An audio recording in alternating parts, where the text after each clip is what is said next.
তাচ্ছিল্য করার এই সংস্কৃতি চালু করেছিল আওয়ামী লীগ।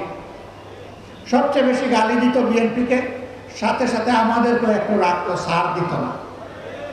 এখন বিএনপিও ওই পুরানো আওয়ামী লীগ যা বলতো সেই পুরানো আমলের কথাগুলো এখন তারাও জপা শুরু করেছে। যে কথাগুলো জপতে জপতে আওয়ামী লীগ গিয়ে পড়ছে দিল্লিতে, আপনারা সেই কথাগুলো জপতে জপতে কোথায় গিয়ে পড়বে?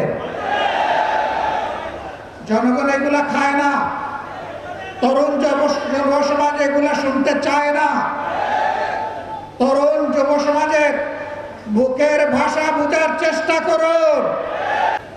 এরপরে জনরোষের মুখে পড়ে তাদের নেতাও কমপক্ষে একবার শহীদ আবু সাইদের এলাকায় গিয়ে বলতে বাধ্য হয়েছিলেন, 12 তারিখ 2টি ভোট, একটা গণভোট আর একটা জাতীয় সংসদের ভোট, আপনারা গণভোটে হাতে ভোট দেবেন। আউয়াল ওয়াস্তে আখের একবারই তিনি বলেছেন।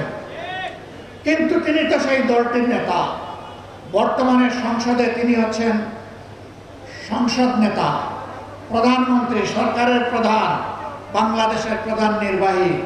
তিনি এই যে বললেন কথাটা, সেই গণভোটে যে 66.8% মানুষ ভোট দিল, 66.8%, তাদের ভোটের মূল্যটা তিনি কি দিলেন? তিনি শপথ দিয়ে এই গণভোটকে অস্বীকার করলেন। যদি এই অবস্থা জারি থাকে তাহলে জনগণ জনগণের জায়গায় তার ভাগ্য নিয়ে কুমড়ি খাবে, আর কিছু দলখানা, কিছু মানুষ এবং কিছু গোষ্ঠীর হয়তো ভাগ্যের পরিবর্তন হবে। বাংলাদেশ আর এটা দেখতে চায় না। গত 15.5 বছর এই বাজেট থেকে যেভাবে আওয়ামী লীগ আর তার দোসররা 29 লক্ষ কোটি টাকা চুরি করে নিয়ে গিয়েছিল, সেই পথে আপনারা হাঁটবেন না। একটা বড় বাজেট দেওয়া হয়েছে, অসুবিধা নাই। বাজেট দেওয়ার দায়িত্ব সরকারের, বাস্তবায়ন করার দায়িত্ব সরকারের। শুধু এতটুকু বলবো, তবে কিভাবে আস্থা রাখবো, কারণ সরকার গঠন করার আগে এবং পরে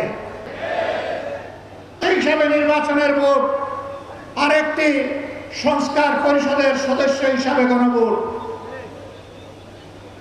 আমাদের অবস্থান সুদৃঢ় ছিল, আমাদের মার্কা এবং গণভোটে হায়ের পক্ষে। গণভোট যেন হারিয়ে না যায়, গণভোটকে যেন সম্মান দেখানো হয়।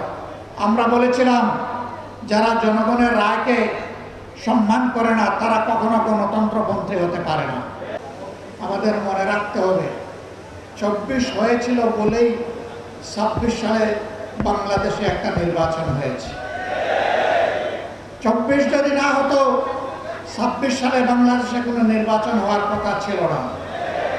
সুতরাং যাদের রক্ত এবং ত্যাগের কারণে আজকের এই সংসদ, সরকার, বিরোধী দল, তারা যদি এই সমস্ত শহীদ পরিবার, আহত, পঙ্গু ভাই বোনদের প্রতি অবজ্ঞা এবং উপহাস করেন, অবহেলা প্রদর্শন করেন, এটি নিজের সাথেই গাদ্দারির সামিল হবে।